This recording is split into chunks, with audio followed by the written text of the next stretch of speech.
Welcome to The Fight on Matrix Midwest with Randy Carricker and company.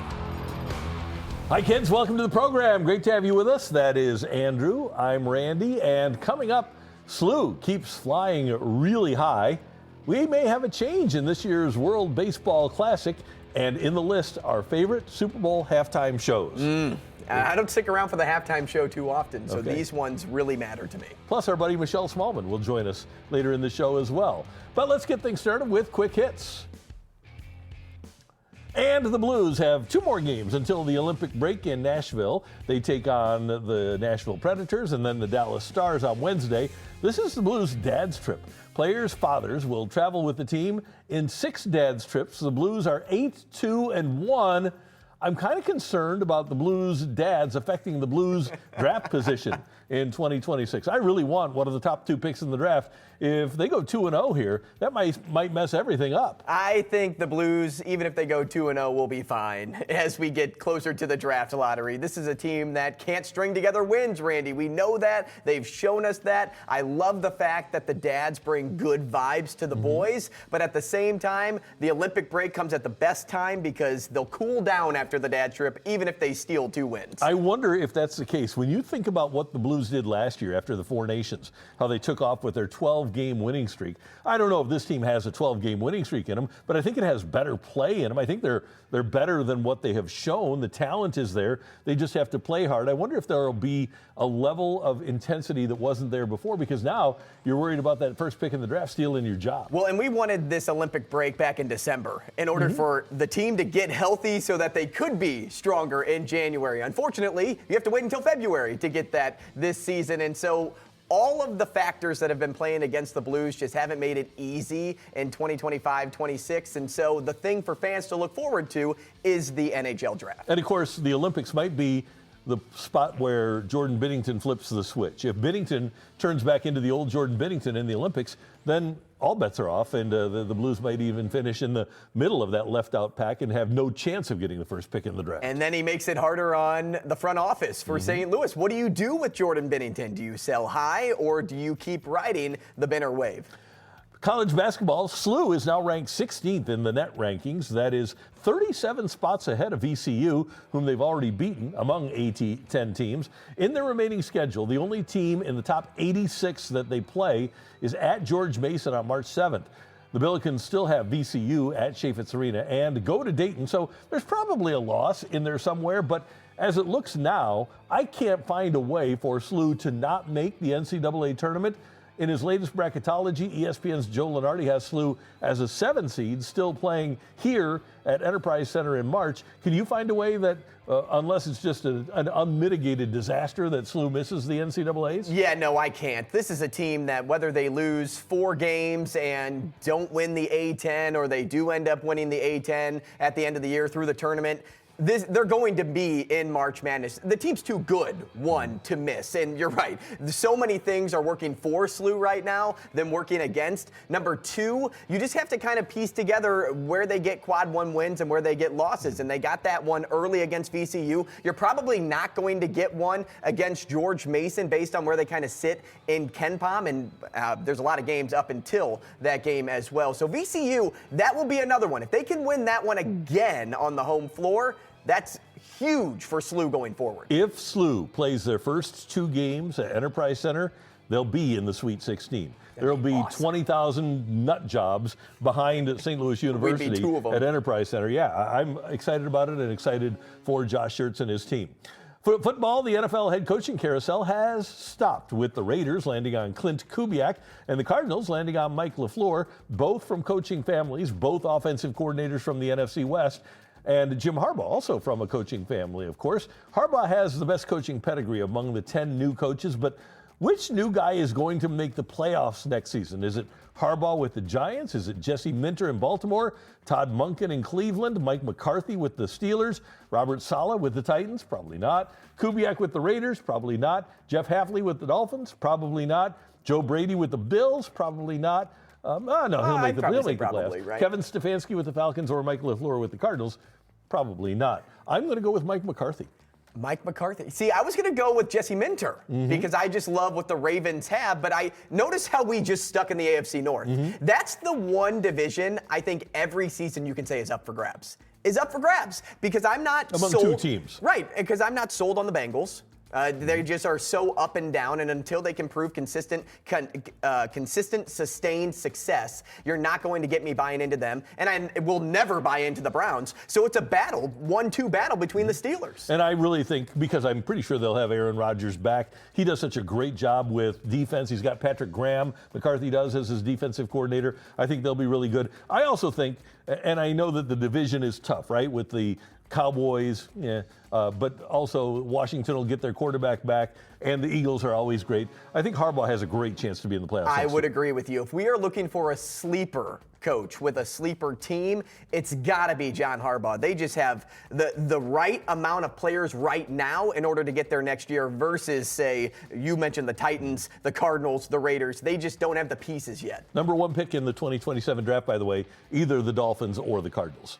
Yeah, probably. Golf, Brooks Koepka returned to the PGA Tour over the weekend, but didn't have the best time of it. He scrambled to make the cut on Friday, going 3 under on his last 5 holes at the Farmers Insurance Open in San Diego. He had an eagle on 17, but he finished 56th at 4 under.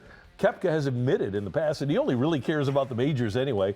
Bet on him in April at the Masters? I think so. I probably bet on Brooks every week that he's playing. And if he actually plays poorly leading into the Masters, it's only better for the better, because now all you have to do is get good value at top 20, whereas if you're playing really well, you have to stretch to get value at top 10. Brooks Koepka, though, I need to see you play 4 days now, right? He's so used to playing just a 3-day stint, and so I want more golf out of you building up to your Masters moment. I've always thought that there were only a select few golfers on the LIV Tour that were people that could move the needle on the PGA Tour. Leading them, Koepka and Bryson DeChambeau. John Rahm is also on that list, and Dustin Johnson kind of fits in there too.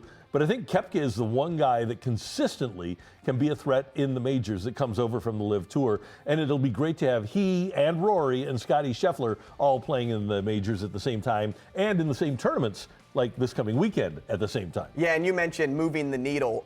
When he walked off 18 on Sunday, everybody was chanting welcome back Brooks. There was like a group of 200 people that ended up following that guy for his first time back. That just goes to show that Brooks Koepka's name still carries a lot of weight in the eyes of PGA Tour fans. Here's an interesting story. The Athletic reports that officials from Team Puerto Rico say they might withdraw from the World Baseball Classic because insurance for the players has become so expensive. Of course, Cardinal executive Yadier Molina is the Puerto Rico manager. Edwin Diaz and Jose Altuve were hurt in the last tournament, which apparently spooked the insurance company. Now, Francisco Lindor, who had minor surgery after playing 160 games last season, is being denied insurance. So are Puerto Rican players Carlos Correa and Victor Caratini, among others.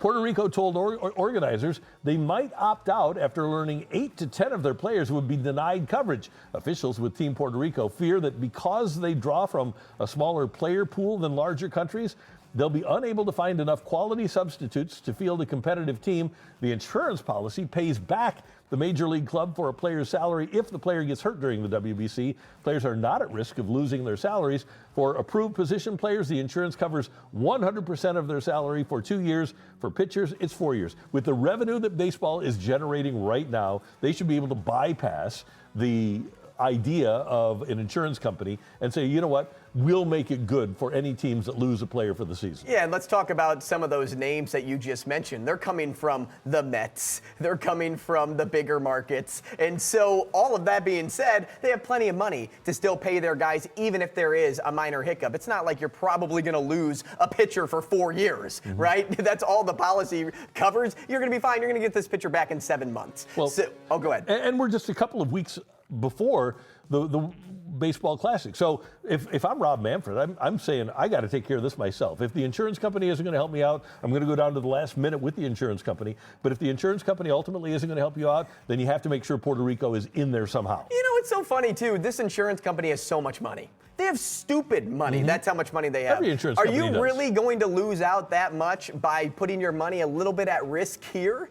I just don't see it, because you wouldn't put your money there in the first place if you didn't feel confident that you'd still be a really rich company. And you're thinking that Yachty might even show up in camp if Puerto Rico doesn't play. You know what? If they're not playing, let's bring them over right away, Randy. That's what Cardinal fans want. Yeah, I guess his basketball team isn't playing. Third time's the charm. Those are your quick hits here in the fight. And later in the show, we're going to have some risky business. We'll build a parlay for you. But coming up next, friend Michelle Smallman of Unsportsmanlike on ESPN Radio joins us before she goes to the Super Bowl.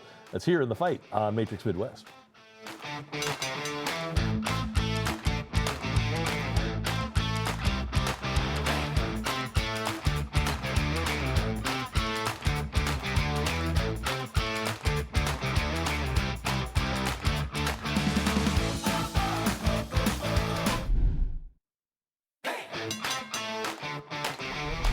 It is a pleasure to welcome to the fight St. Louisan, former co-host of Carricker and Smallman on 101 ESPN. Michelle Smallman, now co-host of Unsportsmanlike, weekday mornings on ESPN Radio. It is great to see your face. How are you doing? I'm doing great. It's so great to connect with you guys. Miss our mornings together, Randy, so I hope you're both doing awesome. Everything's going great. And you're joining us at the beginning of a very busy Super Bowl week. I know you have a lot of programming coming up. You have Unsportsmanlike with Evan Cohen and Chris Canty. What else do you have going on? Yeah, that's right. We'll be doing Unsportsmanlike live from San Francisco. Looking forward to that. And then after that, I have the great opportunity to do a really fun digital show for ESPN. I'm going to be partnered with Matt Sims and Ben Solak, and we're going to do all these super great vignettes surrounding the game, obviously things to watch for, X Factor players, things like that. But then we'll be doing some fun social media stuff around San Francisco. So be looking out for that on ESPN.com and, of course, on various social media platforms. Mm-hmm. Michelle, when you pick your Super Bowl favorite, we'll just call it that, the team you're rooting for, I'm wondering if you can root for the Packers, the Patriots, excuse me. I know you're a Packers fan. Do you share the same disdain for the Patriots as you, say, do the Rams? Oh, no, I wouldn't even put them in the same ballpark. Yes, the Patriots, obviously, there was Spygate, and as Randy used to call them, the evil empire. We as St. Louisans have a fraught history, not only with the Patriots, but Boston sports in general, the Red Sox, obviously, the Bruins.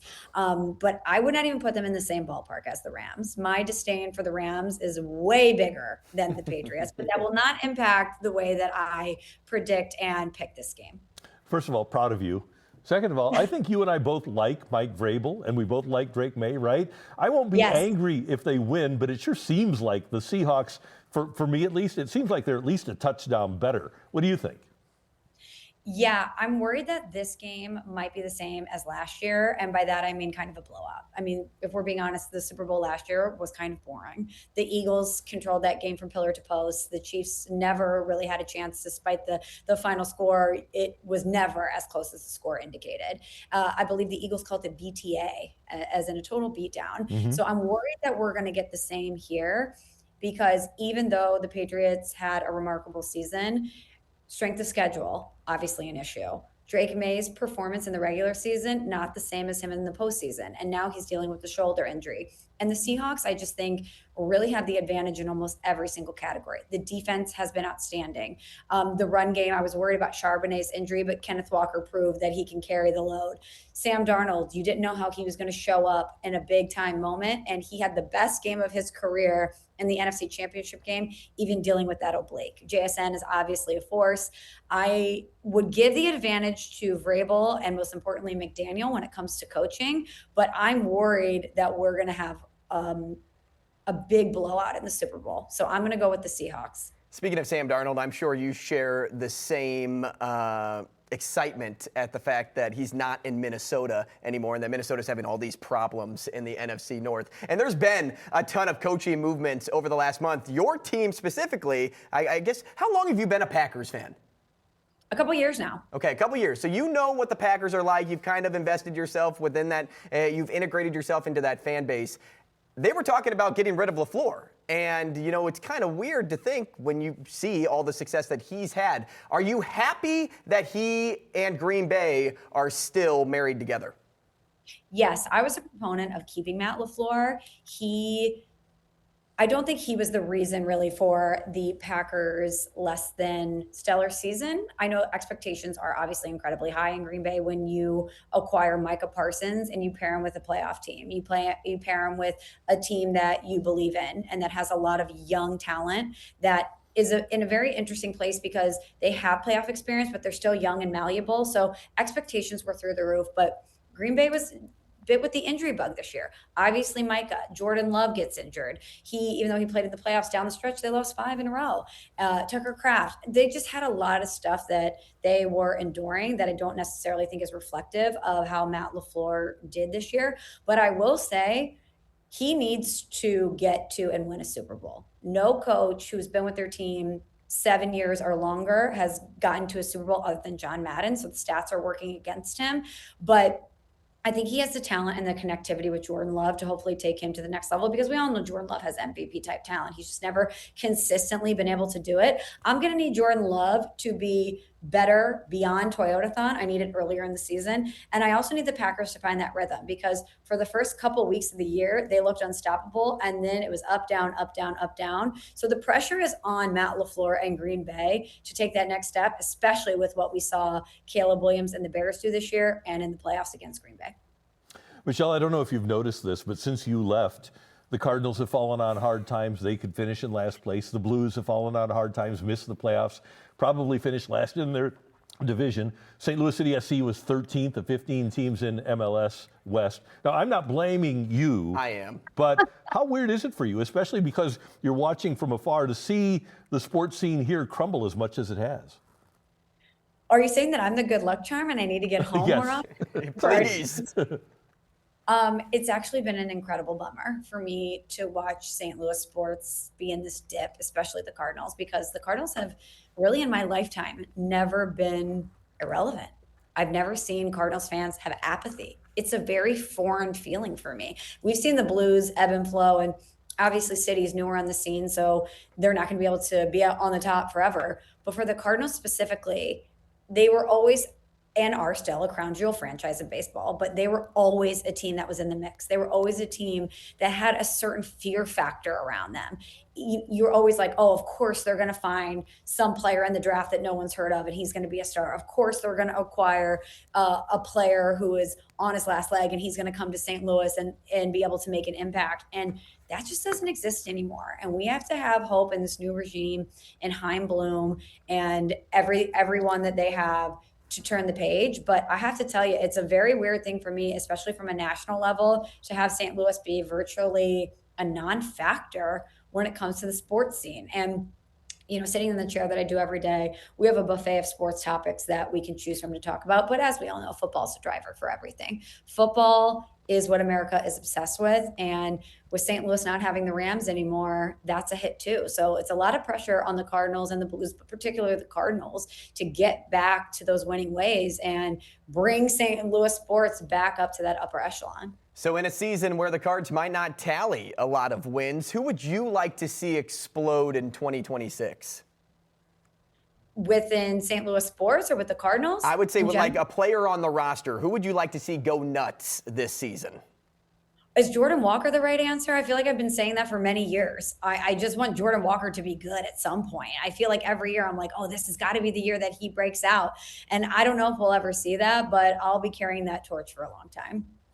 Michelle, you get to do a lot of cool things at the Super Bowl. What's your favorite thing ever? Have you ever run into anyone you didn't expect to run into, like at a Super Bowl party or anything like that?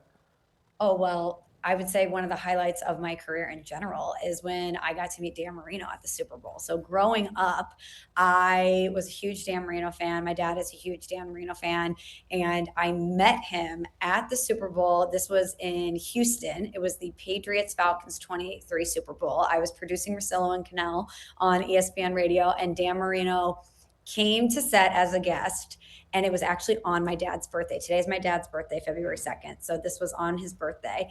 And I had said to Danny Cannell, who was one of the hosts of the show, and my friend, I was like, oh my God, like Dan Marino is here. I idolized him growing up and he's my dad's favorite player. And it's his birthday. Do you think that he would be cool, like taking a picture with me? And Danny is such a gem. So after the interview, he's like, Dan, you need to meet Michelle. She's a huge fan, but it's her dad's birthday and he's a huge fan. Will you take a picture with her? And Dan Marino was like, why don't we do a video for your dad's birthday? Like, let's wish him a happy birthday. And I was like, sure, Dan Marino, we will do a video for my dad's birthday. So getting to be able to do that and send it to my dad was definitely one of the highlights of my life. And if I wasn't already an only child, would have cemented me as favorite child forever. So that was a pretty special experience. Did you ever have a scenario in which, like, a member of your traveling party almost cost you their rental car?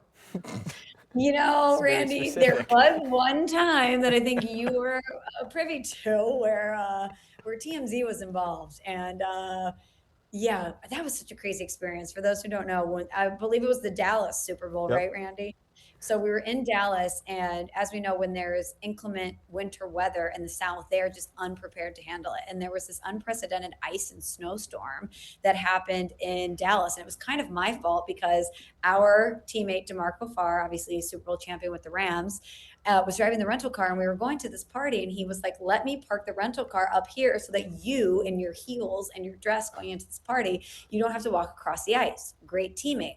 Well, there was an incident when we were leaving where the valet didn't want to give him his keys, and he was like, hey, we're just right here. Can you just like give us the keys to the car? And it was this whole thing, and it was caught on TMZ. So that was definitely a memorable moment as well. Yeah. Probably tow it, it's a rental. Yeah, and then awesome. wound up on TMZ. I think that's the hey, look, Mom, I made it moment, right? When you're on TMZ. Hey, Michelle, we listen to your show every day. Every day. We're big fans. And I'm curious, was a show like Unsportsmanlike always the dream for you, or how did it evolve as you were working your way through the industry? Well, first of all, thank you for tuning in every day. We love that you're hanging out with us every morning because we certainly try to have fun and inform. But no, this was never the dream because it was so far beyond anything I could have ever dreamt. Like the fact that I have a job in sports is the dream, but to be sitting alongside Chris Canty and Evan Cohen and our wonderful team every day on a national platform like ESPN is truly something I could have never even have conceived of. And every day I wake up, at first I like yell at the sky because I'm waking up at 4 a.m. and I'm so tired. And after that, I take a beat and I'm like, gosh, I cannot believe that I get to go in and hang out with these two awesome people and talk about sports every day. And it's been an unbelievable ride, greatly assisted by the great Randy Carricker, who believed in me very early on and helped mentor me and has just been such a wonderful friend and supportive person throughout my journey. I never would able to be here without Randy, but it is truly, I guess it is a dream now every day, but I never conceived that I could do this, especially as a woman. There was never someone who looked like me that occupied a seat like this. So I never thought it was possible for me for so many different reasons, but also because I never had someone that I could look at and be like, yeah, that's who I want to be when I grow up. So I definitely don't take it for granted. It's been an unbelievable ride, and I'm so, so grateful for it. Well, you're absolutely crushing it, and we'll be tuned in on multiple ESPN platforms throughout the course of Super Bowl week. And I love listening to you. You know that, and we communicate a lot. And we really appreciate you coming on the show. We have to do this during the baseball season when not much is going on here in St. Louis. Absolutely. Hopefully I can tune into more Cardinals games this year, but I don't know if I'll want to based on the product. But hopefully they give us something to be excited and surprised by. But thanks so much for your support, guys, and thanks for having me on. Oh, thank you, Michelle. Thanks, Michelle. See you later. That is the great Michelle Smallman from Unsportsmanlike on ESPN Radio, joining us here in the fight. Coming up in the list, our favorite Super Bowl halftime performances of all time. That's next in the fight.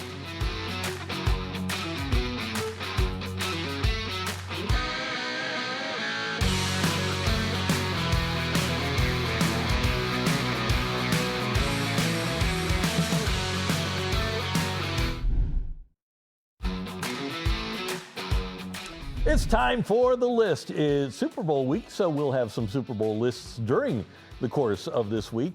On Sunday, Bad Bunny will perform the Super Bowl halftime show. Safe to say that won't go down as one of my all-time favorites, but I'm not Bunny's target demographic either. But here it is, our list of the best Super Bowl halftime shows of all time, and I'm going to start with one that you won't remember at all. It's 1988. This is my number 3, Super Bowl 22. I've been to a few Super Bowls, and this one, for the time, was spectacular. You had Rockettes, and you had Chubby Checker, and you had like 40 different grand pianos on the field. The Radio City Rockettes were kicking it, as you can see, and everybody in the crowd had a great time. It wasn't the big rock and roll arts acts that we have now, but you did have Chubby Checker.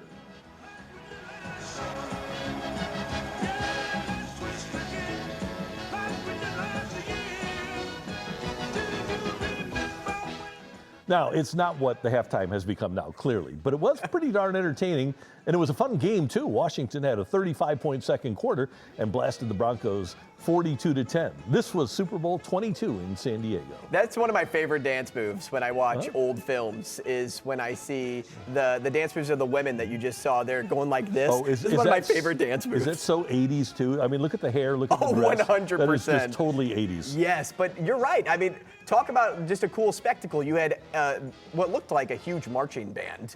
You had the Rockettes, and then you had a great singer, but then you had the dancers. It looked like a festival more than it actually did a halftime show. And I believe it was 40 white grand pianos on the field. Unreal. Yeah, it was wild. That is so heavy, too. Yeah, back in that day, it was wild. Yeah. All right, my number 3. Super Bowl 49, Randy. Katy Perry roared onto set on a giant tiger. But that wasn't the showstopper. It was actually one of her backup dancers that everyone remembered for weeks and months to follow. Left Shark. Pay attention to over her right shoulder, so left on our TV screen.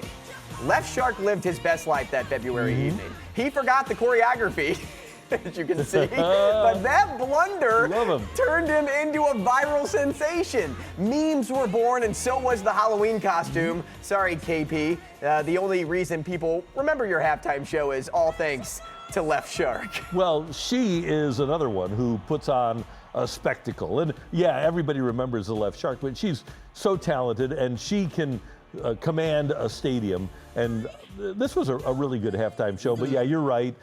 What's everybody remember when they remember Katy Perry's halftime show? They remember Left Shark. Now, you're right, though. She has bangers. The songs that she sang, everybody knows those. And that's when, when she was getting really popular, it was like number one after number one after number one. So when you play those over and over, people in the stadium go nuts. Even at home, you're starting to sing those tunes. But yes, Mr. Left Shark, who I love so much in this. I wish I knew of him when I wanted to have a Halloween costume, but I didn't pay attention to halftime shows all that much.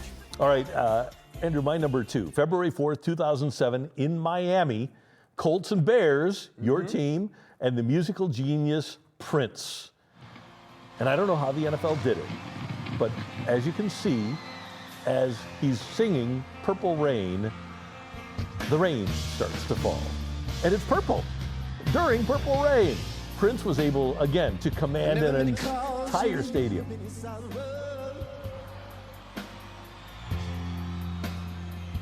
I never meant to cause you any pain.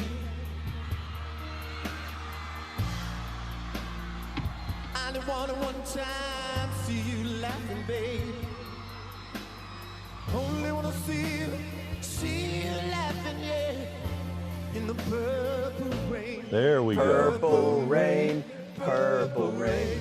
One of the all-time greats. A lot of people have Prince as their number 1, and it really was spectacular. The only negative to the whole thing was that the Bears lost the game. Yeah, that was a huge negative. It was my birthday. Oh. Yeah, February 4th. Great day in the year. Yeah. But yes, watching Devin Hester run the opening kickoff back and then watching Peyton Manning just totally destroy my Chicago Bears really hurt. But I agree with you. Prince has a lot of hits, and once I got into high school, we started using some of his songs for warm-up tapes, which is kind of weird. You wouldn't normally think that. Raspberry Beret was a huge fan favorite at Kennedy. In a secondhand store, yeah. Wow. And my wife thought it was a fake song when I played it to her later on. Like once we got married, and we were actually, this might have been last year, like within the year that I played a Raspberry Beret. She thought I was making it up that Prince had a song Raspberry Beret. She said, "No, look it up. It's a great song." It's a great song, yeah. And I believe he did that one during this halftime. Yeah, so great call there. Usher and his crew is my number 2. This performance featured Alicia Keys,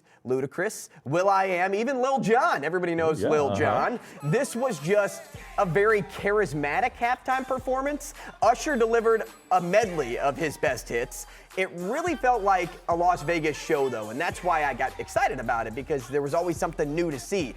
They went on stage with roller skates, they had next-level flash dances, and subtle nods and Easter eggs honoring music legends. At one point, Michael Jackson, got the call when he was holding up one white glove. This was probably the most recent halftime show I can think, Randy, and that I can think back to, and I say, oh, I remember watching that, because typically I don't. I go to the counter, get some more wings, maybe grab another drink. But I actually sat down to watch this one because I was interested, one, in everybody that was on stage, and two, I just thought it was a great performance. Usher is one of those guys for people my age that is kind of underrated greatness, because you know all of his songs, you've heard all of his songs, and you say, oh, that's Usher, oh, that's Usher, oh, that's Usher. He's got a lot of great songs, and that was a great halftime show. And like you said, everybody that was with him made it great too.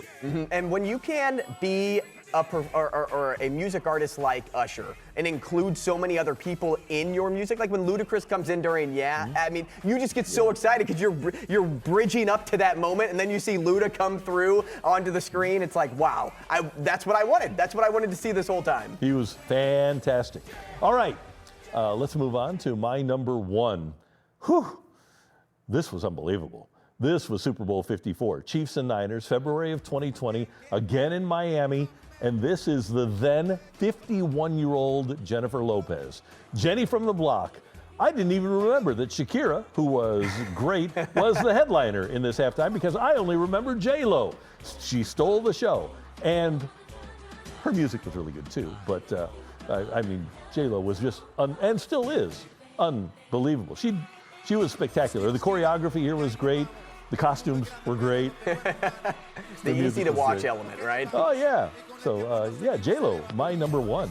This was also a pretty controversial halftime performance, if I'm remembering correctly, because of what was being worn. And am I thinking back to the right thing when I say that? You're thinking back to the right thing. All right. Yeah, controversial, but I mean, it wasn't anything that she didn't wear at a regular concert. Right. Yeah. I mean, you go see even a Tate McRae concert today, and that's this type of outfit choices that are up there. But people still go. People still love the music, love the dances. And the music was great. Yeah, everything 100%. about it. She did a really good job that day. And I think it's funny that you forgot Shakira was even a part of that. I forgot. She was the lead. Right. All right, my number one, Randy. If it wasn't obvious right now, or at least by now, I need to be entertained in order to keep me from going into the kitchen at halftime. Michael Jackson, I didn't get to watch him, but I can only imagine he'd be the one performer that could keep me entertained until football resumes. The one. And I mean, not even looking away from the TV, but I stare at Michael Jackson the whole time. He truly changed the way we view Super Bowl halftime shows. Before him, it was like what you showed as your number three. It was marching bands, there were novelty acts, there were some singers in there, but for the most part, it wasn't one person taking over the show. And this moment right here was legendary. He literally stood on stage in silence for nearly 2 minutes while the crowd erupted. No guest stars, no costume changes, no crazy sets, just Michael. The music, the choreography, songs like Billie Jean, Black or White, Heal the World at the end with all the kids, that all carried the show. It proved that the halftime show could be as important as the game itself, and it set the template for what we see and what we just showed you with Prince, Beyonce, Usher, Rihanna, and everyone else. And the NFL used to be, and still kind of is because of the ownership group, they're pretty staid and pretty conservative. This was a huge departure for the NFL. For the first 10 or 12 Super Bowls, the halftime was up with people. And then you get Michael Jackson, who, like you said, changed the way the league and we view halftime shows. And it got to a point a couple of years ago that it was so big that the NFL wanted people to pay them to perform at halftime. And the musical act said, no, that's not the way it works. But it's become now something where when Bad Bunny performs on Sunday, there are going to be a ton of downloads on iTunes on Sunday night and Monday. And that's how it works, right? Usher, I brought him up as my number two. He released an album like a week later. And so that was his kind of prime exposure moment of, hey, I'm going to show you a little bit of my new music, and then you're going to want to listen to my album for weeks and months to go. And so you're right. It makes a lot of sense why no artist is paid anymore, because no artist gets the viewing that you do on Super Bowl Sunday. How about J-Lo being 51? It's crazy. It is crazy. I think she drank out of the fountain of youth I think because so, she yeah. does not age. She looks like she works out. Well, 100%, Yeah. but she also looks like she did when she was 20. That's true. All right, that is the list. Next up, let's build a parlay here in the fight.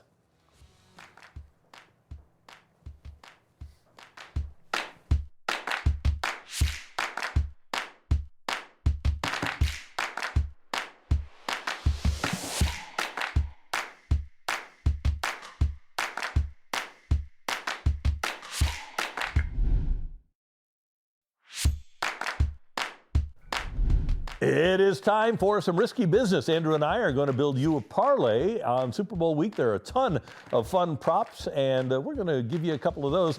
I generally will look closely at the artist who's performing the national anthem and then pick my over or under. Sometimes you know that there's somebody that's going to hold a note and make it go beyond over, right? And sometimes you get somebody who just plays it straight. Then you listen to them enough, you say they're going to go under. Charlie Puth is doing the anthem this week for Super Bowl 60 in San Francisco.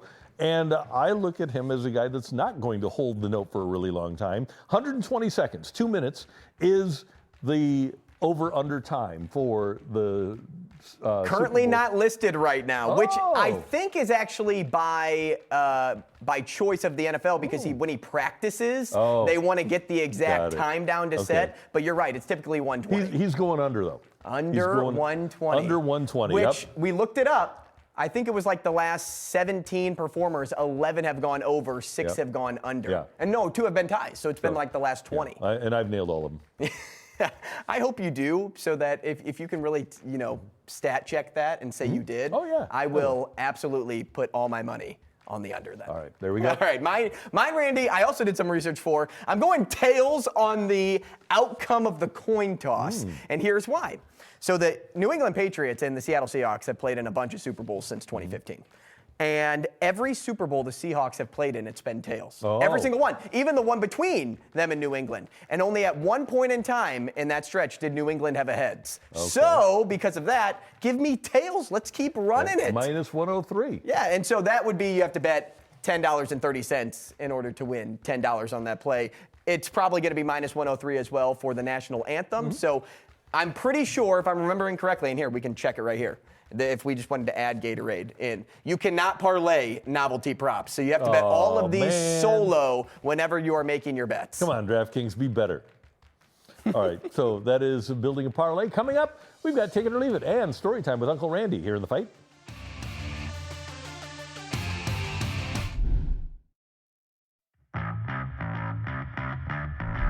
All right, time now for Take It or Leave It. And the NFL coaching carousel has stopped, as we mentioned earlier.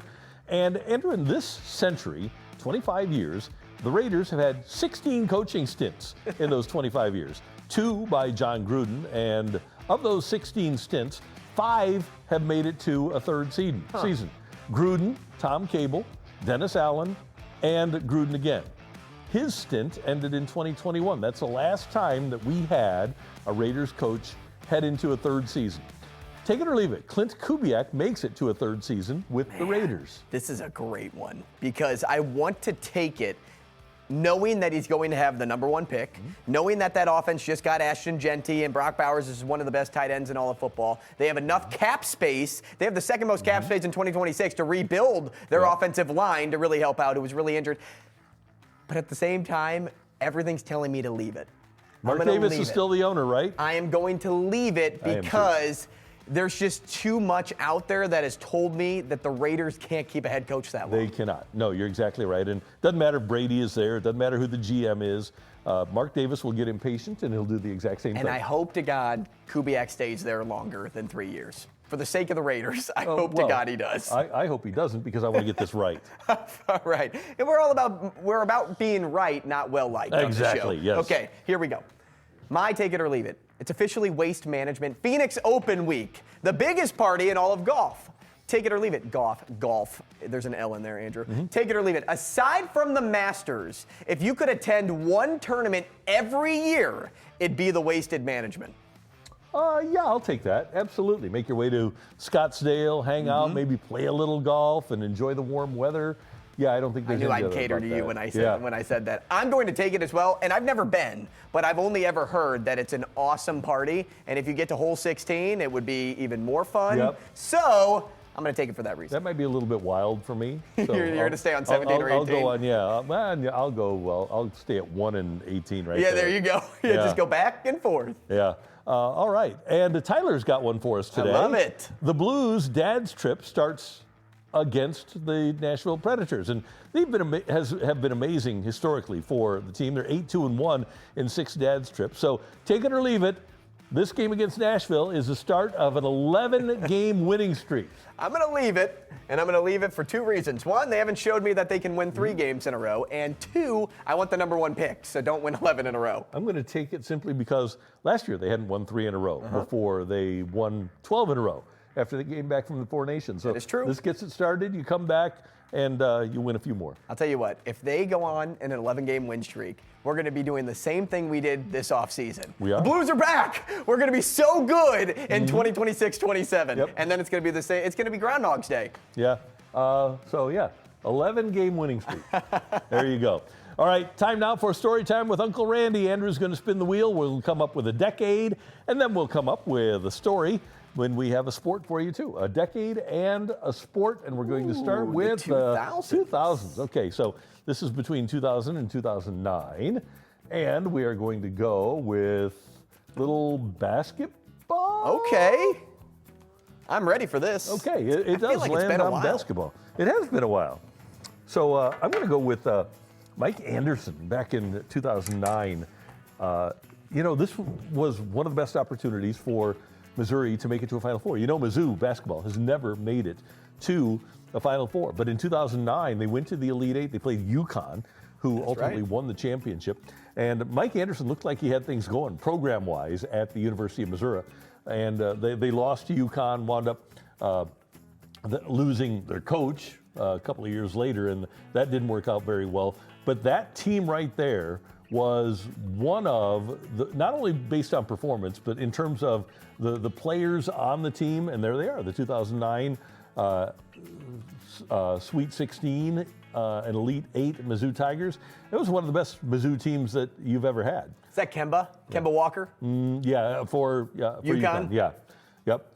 And so it was a fun team. Mike Anderson, like I said, really had it going, good guy, and then he left for Arkansas, and then Mike Haith takes over, Frank Haith takes over, and we thought we had faith in Haith, and it really didn't work out. Well, we thought we did too when they were the 2 seed. Oh, yeah. We had a lot of faith. But this team was actually winning games in the NCAA tournament. That's right. Yeah, this team didn't lose to Norfolk State in the first round. 2009, man, it doesn't seem like it's that long ago that Mizzou had that opportunity and just couldn't take advantage of it. Yeah, and you would hope that Dennis Gates can be that guy now, too, because he's shown you that even when you don't perform well in conference play just 2 years ago, you can be a tournament team the next season. And now Mizzou has the pieces to show it. They just don't show it on every given night, and that was the difference with that 2009 team that you pointed out. Yeah, so there is story time with Uncle Randy, and it's always fun, man. The NCAA tournament, when your team is in it, is fantastic, right? 100%. Oh, there's nothing like it. That you tune in for that first day of showing for every team, but when your team's on, you stop watching all 4 games. Yeah. You only watch your team. Yep. All right, that is story time for this date in sports history, and the first class of the Baseball Hall of Fame is announced on this date back in 1936. The 5 players to receive the prestigious honor were Babe Ruth, Honus Wagner, Walter Johnson, Christy Mathewson, and Ty Cobb, who appeared on 222 of 226 ballots and received more votes than anyone. Wow. More than Ruth.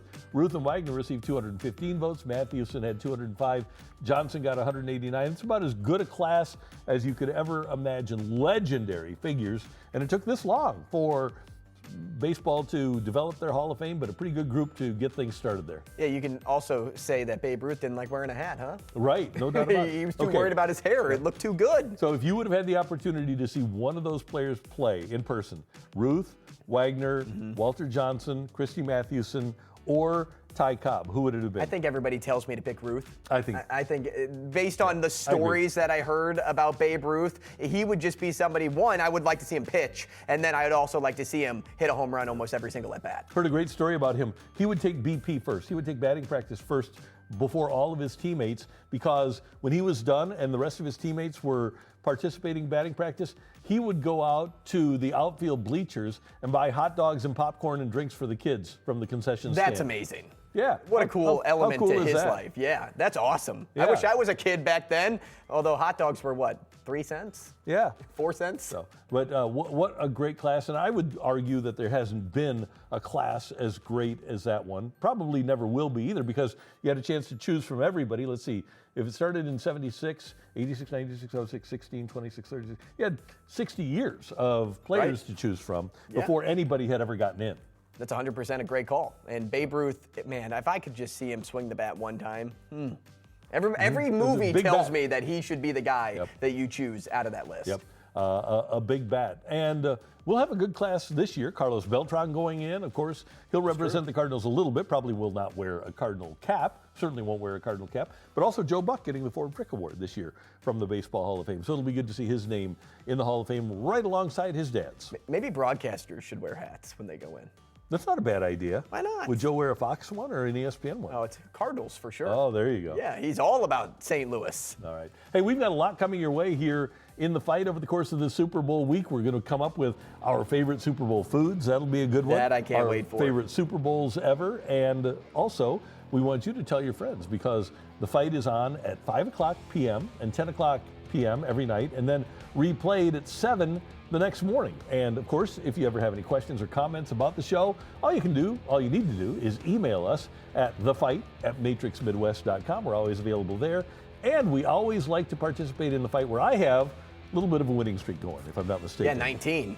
So 18 or 19? You're going on 19. So I've done the fight for 16 years on radio and TV now, and we do it every Wednesday, but we record it on Tuesday on Zoom right around noon. So all you need to do is go to matrixmidwest.com, find the drop down for the fight with Carricker and Company, and fill out the form, and you can join us in the fight and see if you can snap that 19-match winning streak. Well, you know why you're so dominant right now? Why? And I think it's because you are on a starting pitcher's schedule. Okay. You get 6 days off, right? Yep. You get Yeah. you get that mental rest that you need, and then you just execute when it's your time to go. You're like Rick Porcello from a few years ago when he had like 25 wins. It's kind of like, though, but he was a flash in the pan. I've been doing it for 16 years. But it's kind It's of your first like, time on TV. Right, that's true. But for me, it feels like I am in a 6-man rotation, which just doesn't feel right. So, hey, if you don't have time to watch us, just download the KMOV app or the Matrix Midwest app, and you can listen on demand. Just Bluetooth it in your car on your way to work or as you drive around during the day, because we want you to be able to consume the fight here on Matrix Midwest. Speaking of consumption, after talking about Super Bowl foods, all I can think about is wings right now. Like, wings are on the brain. Yeah, wings and pizza are. I'm so hungry. That's where it starts, and then we move on after that. Give me some Fenton Bar and Grill trash Yeah, wings. we are ready for the Super Bowl right now here in the fight. Hey, we appreciate you joining us as we do every single day. As always, fantastic work by my co-host, Andrew Rogers. Better Thanks work to by our RK. friend, thanks to our friend Michelle Smallman, my former co-host. Thanks to our great director, Tyler Klaus. And thanks to you for being a part of the show. And we will see you next time here in the fight. Have a great day, everyone. So long.